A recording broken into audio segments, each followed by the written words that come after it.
American towns always seem cozy, only until you start living there longer than a tourist. The fewer people, the more secrets. And the older these secrets are, the more dangerous it is to even accidentally know about them. Such was the case with the town of Gradestone, hidden among the woods in northern Maine. There were no major roads, no buses. Time seemed to stand still here, and people lived as if they were afraid to breathe loudly after sunset. Despite the outward calm, there was always a strange tension in the air. Elias Graves, a 17-year-old boy who came to Gradestone when his mother got a job at a local hospital, was particularly affected. The move was supposed to be temporary until they found something better, but everything changed in the first week. In small towns, foreigners are always visible, but here, it seemed, the residents weren't just looking at the new people. They were evaluating them, as if deciding whether to let them stay.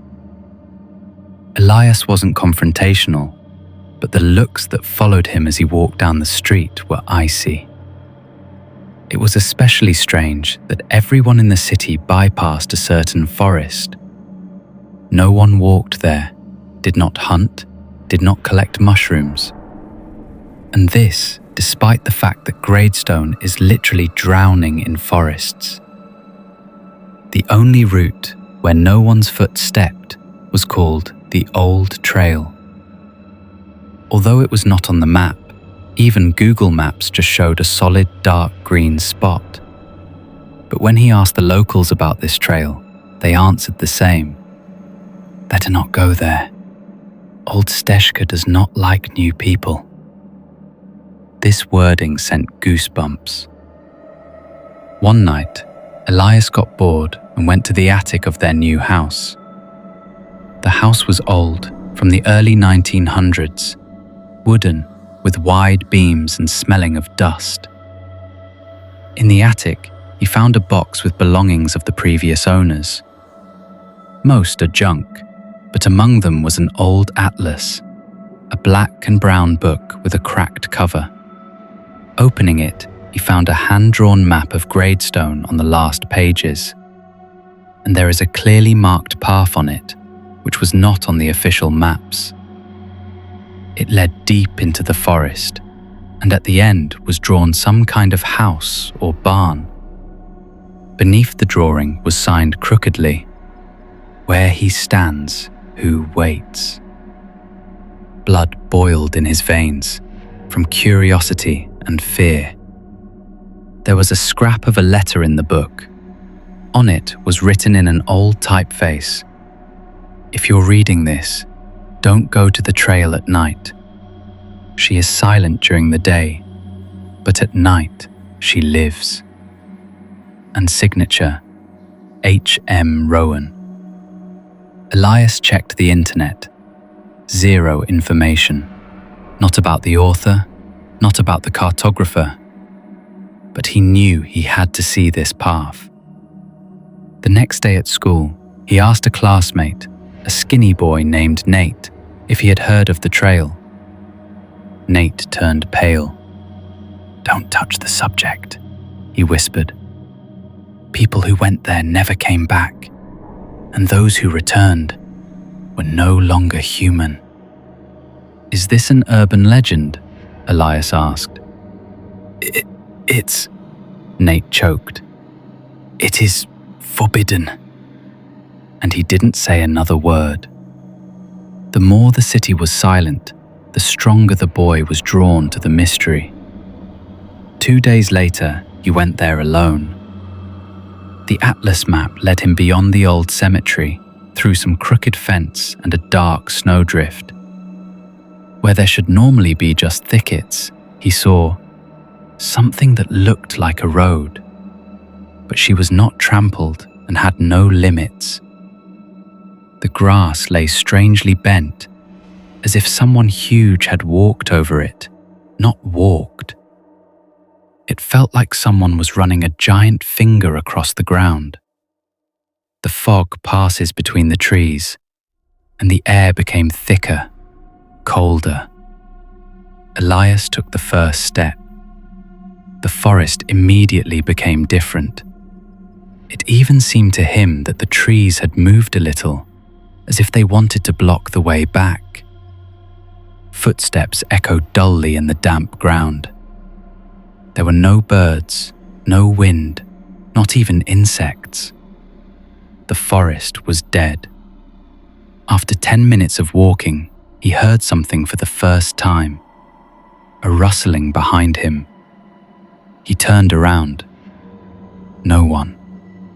But the land behind him looked a little different. It was as if the plants returned to their original state after he walked over them, as if someone was erasing his tracks. After some time, he saw the first sign that people had once been here. A wooden sign, fallen and eaten away by moisture. It barely read, "Turn back if you still can." Elias should return, but something in him seemed to be pushing forward. Desire, curiosity, or something else entirely. An hour later, the path led him to the old bridge. A small, wooden one that barely held on to the nails. Below him was not a river, but a black abyss, as if the water there was so dark that it absorbed the light. As he stepped onto the bridge, the planks creaked, and then it sounded from below. Knock, knock, knock. It was as if someone was tapping lightly on the boards from below with a fist. Elias froze. The knocking repeated, this time closer to the middle of the bridge. Here, there is. Here. Here. The boy jacked forward, and the bridge behind him cracked. The boards flew apart, falling into the darkness below him, and the path behind disappeared in the fog. The return will definitely not be easy. There was an old building ahead. Not quite a house, but not a barn either. It was built of unhewn wood, without windows. Only one door, very narrow and low. A sign hung above it, "Home of the Waiting One." Elias came closer and smelled a sharp smell, a mixture of dampness, decay, and something sweet. He touched the doorknob. The door slowly opened by itself, as if someone pushed it from the inside. It was dark inside, but he could see several objects: an old children's rocking chair, a broken lantern, a table with carved words, and a wall on which photographs are nailed. All photos were black and white, very old.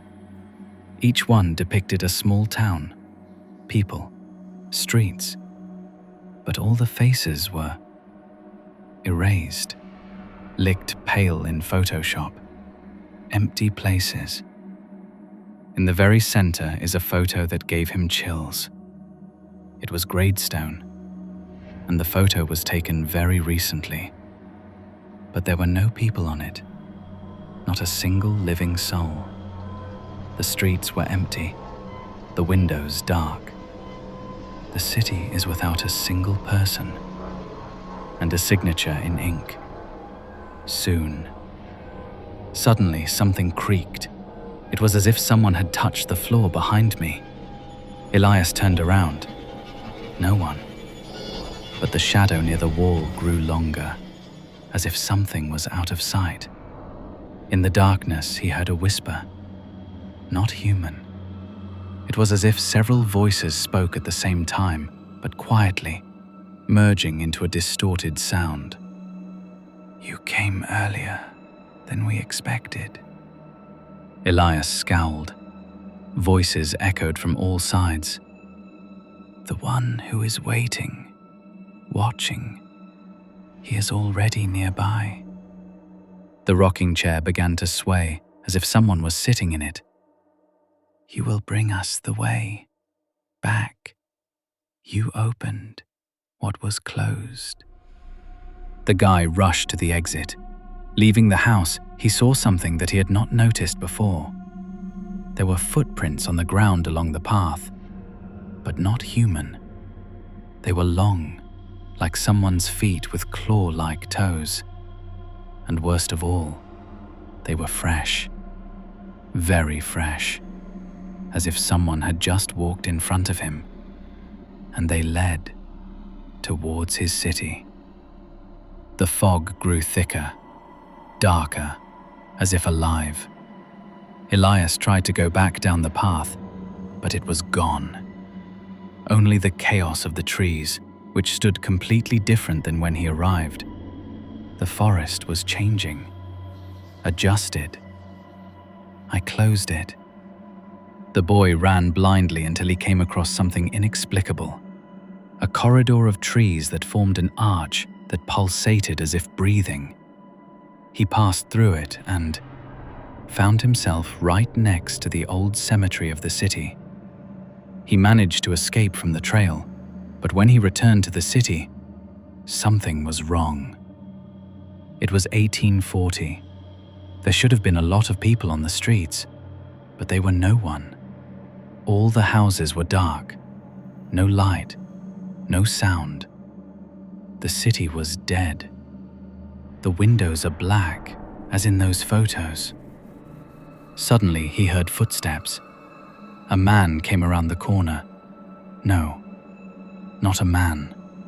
His body was twisted, his head was hanging sideways, and his legs were moving in different directions, as if he did not know how people walk. His eyes were completely black, and he said, "You brought him." And behind him, others began to emerge from the darkness, and more, and more. From a dozen, from 33, all with black eyes. Everyone was moving the wrong way, and everyone whispered, "He's going. He is already in town. The one who waits." Elias stepped back, and then the light came on. One and only, outside. The lantern flickered and illuminated a silhouette, high, higher than any man, thin, impossibly thin. He stood motionless in the center of the road. His hands touched the ground, although his body was straight. His head was tilted to the side, because otherwise he would not have passed between the houses. When he took the first step, the ground seemed to crumble under him. Old Stezhka came to town. Elias rushed into the house. The first is the best. He ran into the bathroom and closed the door. From what I am reading to you now, only one thing is known. He turned on the voice recorder on the phone. The last words that were recorded. "I don't know if you'll hear this, but if you do, don't come to Gradestone. They all became a part of him. It feeds on forgotten cities. He lives in the fog. He walks on a path that does not exist on the map. If you see fog after sunset, don't come. Don't breathe. Don't move. He hears footsteps." After that, on the recording, you can hear something slowly dragging a fingernail along the door. Then, a sharp screeching sound, and then silence. The phone was found a week later on the threshold of an empty city. Gradestone is gone, fully, as if he did not exist. Only forest and fog. Google Maps now shows an empty place there, just a green mass of forest.